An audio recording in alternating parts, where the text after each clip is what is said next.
have to tell you, I'm both challenged and excited. My excitement is I get a chance to give something back. My challenge is the shortest seminar I usually do is 50 hours. And I'm not exaggerating. I do weekends, and what I do more than that, obviously, coach people, but I'm into immersion. Because how'd you learn language? You didn't learn it by just learning principles. You got in it, and you did it so often that it became real. And the bottom line of why I'm here, besides being a crazy mofo, is that I'm really in a position, I'm not here to motivate you, obviously. You don't need that. And a lot of times, that's what people think I do. And it's the furthest thing from it. What happens, though, is people say to me, well, I don't need any motivation. And I say, well, that's interesting. That's not what I do. I'm the why guy. I don't know why you do what you do. What is your motive for action? What is it that drives you in your life today, not 10 years ago, or are you running the same pattern? Because I believe that the invisible force of internal drive activated is the most important thing in the world. I'm here because I believe emotion is the force of life. All of us here have great minds. Most of us here have great minds, right? I don't know if I'm in the category, but we all know how to think. And with our minds, we can rationalize anything. We can make anything happen. We can, I agree with what was described a few days ago about this idea that people work in their self-interest. But we all know that that's bullshit at times. You don't work in your self-interest all the time. Because when emotion comes into it, the wiring changes in the way it functions. And so it's wonderful for us to think intellectually about how the life of the world is, and especially those who are very smart. We can play this game in our head, but I really want to know what's driving you. And what I'd like to maybe invite you to do by the end of this talk is explore where you are today for two reasons. One, so that you can contribute more. And two, so that hopefully we can not just understand other people more, but maybe appreciate them more and create the kinds of connections that can stop some of the challenges that we face in our society today. They're only going to get magnified by the very technology that's connecting us, because it's making us intersect. And that intersection doesn't always create the view of everybody now understands everybody and everybody appreciates everybody. So I've had an obsession basically for 30 years. And that obsession has been what makes the difference in the quality of people's lives. What makes a difference in their performance, because that's what I got hired to do. I got to produce the result now. That's what I've done for 30 years. I get the phone call when the athlete is burning down on national television and they were ahead by 5 strokes and now they can't get back on the course. And I got to do something right now to get the result or nothing matters. I get the phone call when the child is going to commit suicide, and I got to do something right now. And in 29 years, I'm very grateful to tell you I've never lost one in 29 years. It doesn't mean I won't someday, but I haven't done it. And the reason is an understanding of these human needs that I want to talk to you about. So when I get those calls about performance, that's one thing. Like, how do you make a change? But also, I'm looking to see what is it that's shaping that person's ability to contribute, to do something beyond themselves. So maybe the real question is, I look at life and say there's 2 master lessons. One is there's the science of achievement, which almost everyone in this room has mastered to an amazing extent. That's how do you take the invisible and make it visible, right? How do you take what you dream about and make it happen, whether it be your business, your contribution to society, money, whatever it is for you, your body, your family. But the other lesson of life that is rarely mastered is the art of fulfillment. Because science is easy, right? We know the rules. You write the code, you follow those, and you get the result. Once you know the game, you just, you up the ante, don't you? But when it comes to fulfillment, that's an art. And the reason is it's about appreciation and it's about contribution. You can only feel so much by yourself. So I've had an interesting laboratory to try to answer the real question, which is what's the difference in somebody's life if you look at somebody like those people that you've given everything to, like all the resources they say they need. You gave them not a $100 computer, you gave them the best computer. You gave them love, you gave them joy, you were there to comfort them. And those people very often, and you know some of them I'm sure, end up the rest of their life with all this love, education, money, and background, spending their life going in and out of rehab. And then you meet people that have been through ultimate pain, psychologically, sexually, spiritually, emotionally abused, and not always, but often they become some of the people that contribute the most to society. So the question we got to ask ourselves really is, what is it? What is it that shapes us? And we live in a therapy culture. Most of us don't do that, but the culture is a therapy culture. And what I mean by that is the mindset that we are our past. And everybody in this room, you wouldn't be in this room if you bought that theory, but most of society thinks biography is destiny. The past equals the future. And of course it does if you live there. But what people in this room know, and what we have to remind ourselves though, because you can know something intellectually. You can know what to do and then not use it, not apply it. So really what we got to remind ourselves is decision is the ultimate power. That's what it really is. Now, when you ask people, have you failed to achieve something? How many have ever failed to achieve something significant in your life? Say, I. Thanks for the interaction on a high level there. But if you ask people, why didn't you achieve something? Somebody who's working for you, or a partner, or even yourself, and you failed to achieve a goal, what's the reason people say they failed to achieve? What do they tell you? didn't know enough, didn't have the knowledge, didn't have the money, didn't have the time, didn't have the technology. You know, I didn't have the right manager. Didn't have the Supreme Court.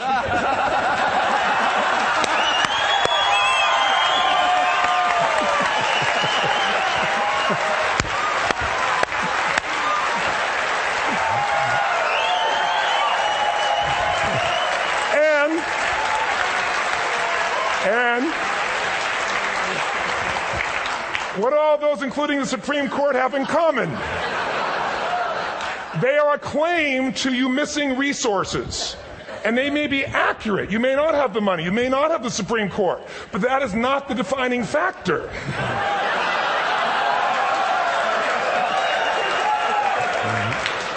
And you correct me if I'm wrong. The defining factor is never resources, it's resourcefulness. And what I mean specifically, rather than just some phrase, is if you have emotion, human emotion, something that I experienced from you day before yesterday at a level that is as profound as I've ever experienced, and if you'd communicated with that emotion, I believe you would have beat his ass and won.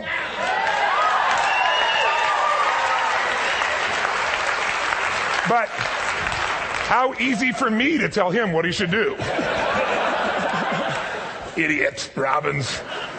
But I know when we watched a debate, at that time, there were emotions that blocked people's ability to get this man's intellect and capacity and the way they came across to some people in that day. Because I know people that wanted to vote in your direction and didn't, and I was upset.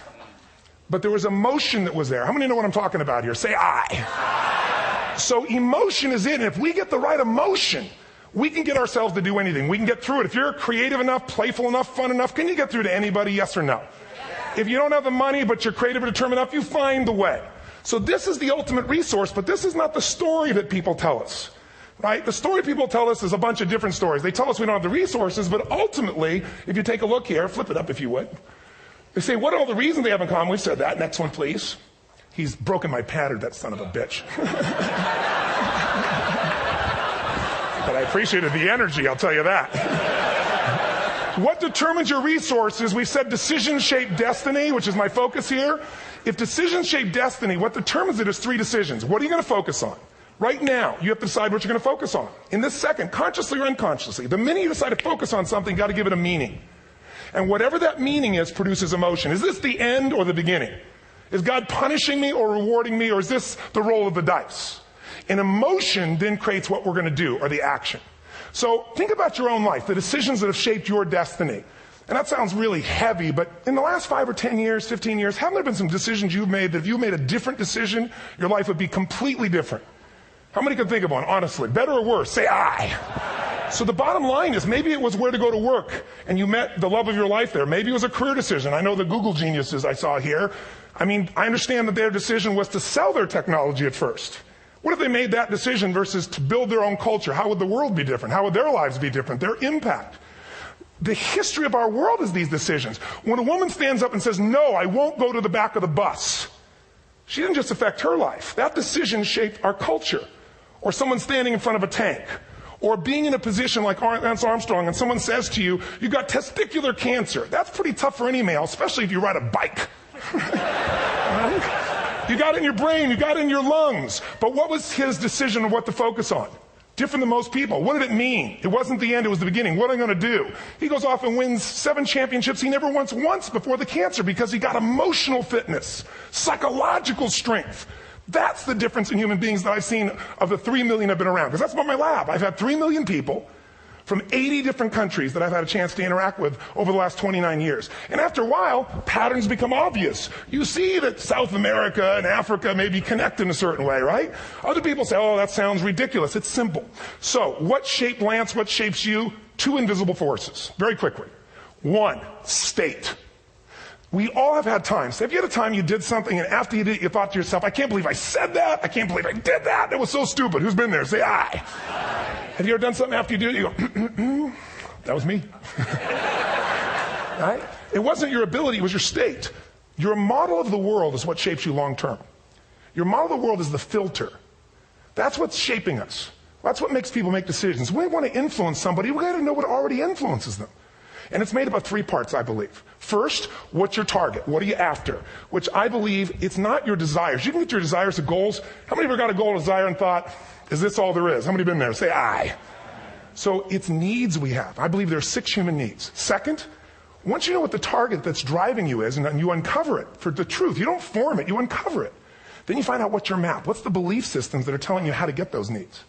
Some people think the way to get those needs is destroy the world. Some people is to build something, create something, love someone. And then there's the fuel you pick. So very quickly, 6 needs. Let me tell you what they are. First one, certainty. Now these are not goals or desires. These are universal. Everyone needs certainty that they can avoid pain and at least be comfortable. Now how do you get it? Control everybody, develop a skill, give up, smoke a cigarette. If you got totally certain, ironically, even though we all need that, like if you're not certain about your health or your children or money, you don't think about much more. You're not sure the ceiling's going to hold up. You're going to listen to any speaker. But while we go for certainty differently, if we get total certainty, we get what? What do you feel if you're certain? You know what's going to happen, when it's going to happen, how it's going to happen. What would you feel? Bored out of your mind. So God, in her infinite wisdom, gave us a second human need, which is uncertainty. We need variety. We need surprise. How many of you here love surprises? Say aye. Bullshit. You like the surprises you want.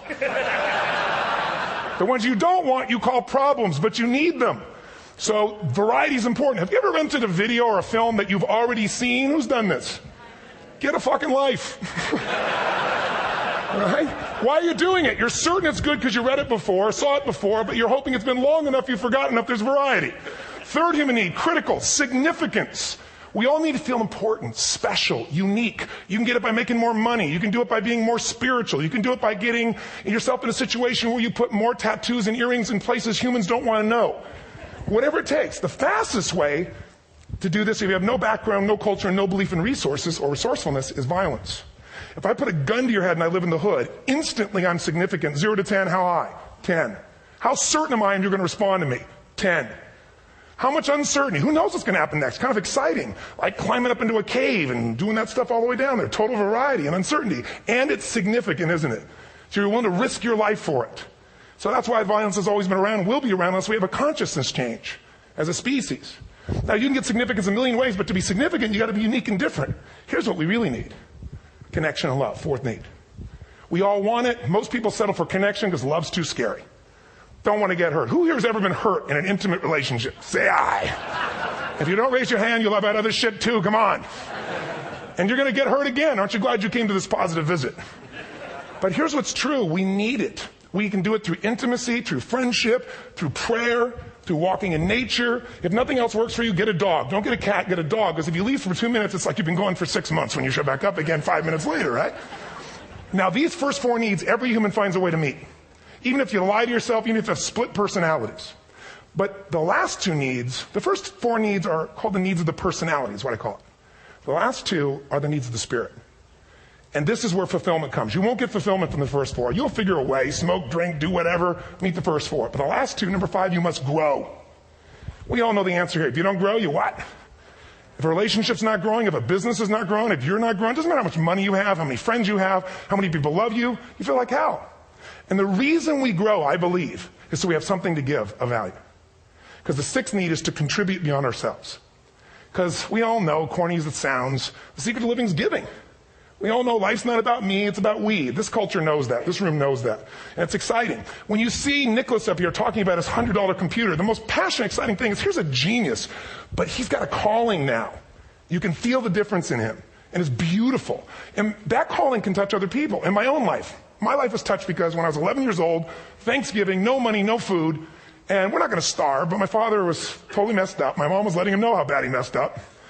And somebody came to the door and delivered food. My father made 3 decisions. I know what they were briefly. His focus was, this is charity. What does it mean? I'm worthless. What do I got to do? Leave my family, which he did. The time, one of the most painful experiences of life. My 3 decisions gave me a different path. I said, focus on, there's food, what a concept. You know? Second, but this is what changed my life. This is what shaped me as a human being. Somebody's gift. I don't even know who it is. I thought, my father always said, no one gives a shit. And all of a sudden, somebody I don't know, they're not asking for it, this is giving our family food, looking out for us. It made me believe this. What does it mean? That strangers care. And what that made me decide is, if strangers care about me and my family, I care about them. What am I going to do? I'm going to do something to make a difference. So when I was 17, I went out one day on Thanksgiving. It was my target for years, have enough money to feed 2 families. Most fun thing I ever did in my life, most moving. Then next year I did 4. And I didn't tell anybody what I was doing. Next year, 8. I wasn't doing it for brownie points, but after 8, I thought, shit, I could use some help. So sure enough, I went out, and what did I do? I got my friends involved, and I grew companies, and I got 11 companies, and I built a foundation. Now, 18 years later, I'm proud to tell you, last year we fed 2 million people in 35 countries through our foundation, all during the holidays, Thanksgiving, Christmas, in all the different countries around the world. It's been fantastic. Thank you. So I don't tell you that to brag. I tell you because I'm proud of human beings because they get excited to contribute once they've had the chance to experience it, not talk about it. So finally, I'm about out of time, the target that shapes you, here's what's different about people. We have the same needs, but are you a certainty freak? Is that what you value most, or uncertainty? This man here couldn't be a certainty freak if he climbed through those caves. Are you driven by significance or love? We all need all 6, but whatever your lead system is tilts you in a different direction. And as you move in a direction, you have a destination or destiny. The second piece is the map. Think of that as the operating system tells you how to get there. And some people's map is, I'm going to save lives even if I die for other people. And they're a fireman. Somebody else says, I'm going to kill people to do it. They're trying to meet the same needs of significance, right? They want to honor God or honor their family, but they have a different map. And there are 7 different beliefs. I can't go through them because I'm done. The last piece is emotion. I say one of the parts of the map is like time.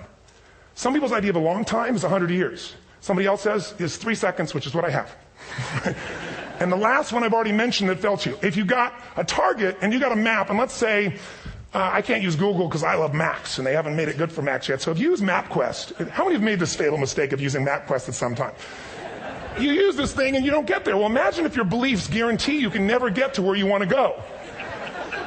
The last thing is emotion. Now, here's what I'll tell you about emotion.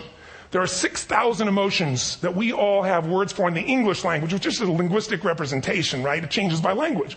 But if your dominant emotions, if I have more time, I have 20,000 people or 1,000, and I have them write down all the emotions that they experience in an average week. And I give them as long as they need. And on one side, they write empowering emotions, the other is disempowering. Guess how many emotions people experience? Less than 12. And half of those make them feel like shit. So they got 5 or 6 good frickin' feelings, right? It's like they feel happy, happy, excited, oh shit, frustrated, overwhelmed, depressed. How many of you know somebody who no matter what happens finds a way to get pissed off? How many know somebody like this? Or no matter what happens, they find a way to be happy or excited. How many know somebody like this? Come on. When 9/11 happened, and I'll finish with this, I was in Hawaii. I was with 2,000 people from 45 countries. We were translating 4 languages simultaneously for a program that I was conducting for a week. The night before was called Emotional Mastery. I got up, had no plan for this, and I said, we had all this fireworks. I do crazy shit, fun stuff. And then at the end I stopped, and I had this plan I was going to say, but I never do what I'm going to say. And all of a sudden I said, when do people really start to live? When they face death. And then I went through this whole thing about if you were going to get off this island, if 9 days from now you were going to die, who would you call? What would you say? What would you do? One woman, well, that night is when 9/11 happened. One woman had come to the seminar, and when she came there, her previous boyfriend had been kidnapped and murdered. Her friend, or her new boyfriend, wanted to marry her, and she said no. He said, if you leave and go to that Hawaii thing, it's over with us. She said it's over. When I finished that night, she called him and left a message, true story, at the top of the World Trade Center where he worked, saying, honey, I love you. I just want you to know, I want to marry you. It was stupid of me. She was asleep, because it was 3 a.m. for us, when he called her back from the top and said, honey, I can't tell you what this means. He said, I don't know how to tell you this, but you give me the greatest gift because I'm going to die. And she played the recording for us in the room. She was on Larry King later. And he said, you're probably wondering how on earth this could happen to you twice. And he said, all I can say to you is, this must be God's message to you, honey. From now on, every day, give your all, love your all. Don't let anything ever stop you. She finishes, and a man stands up and he says, I'm from Pakistan. I'm a Muslim. I'd love to hold your hand and say I'm sorry, but frankly, this is retribution. I can't tell you the rest because I'm out of time.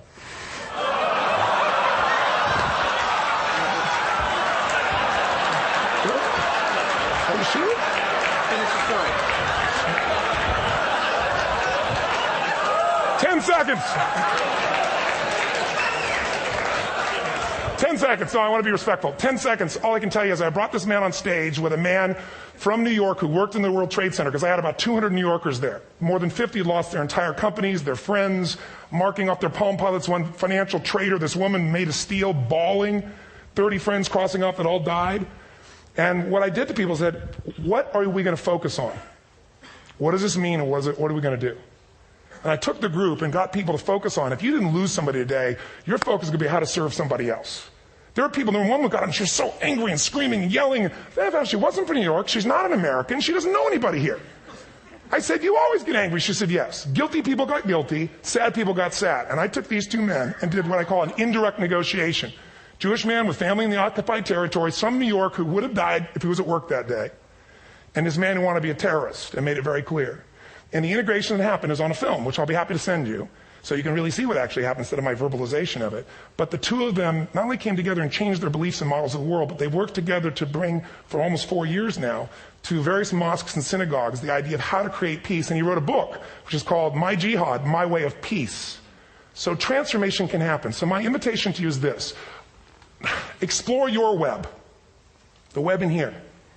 The needs, the beliefs, the emotions that are controlling you. For two reasons. So there's more of you to give. Achieve too. We all want to do it. But I mean give. Because that's what's going to fill you up. And secondly, so you can appreciate, not just understand, that's intellectual, that's mind, but appreciate what's driving other people. It's the only way our world's going to change. God bless you. Thank you. I hope this will serve. Tony Robbins.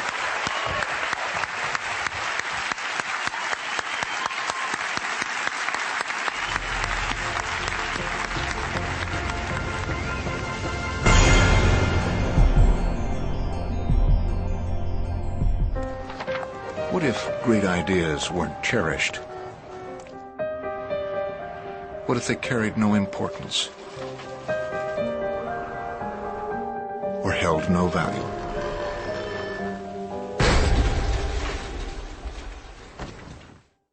There is a place where artistic vision is protected, where inspired design ideas live on to become ultimate driving machines.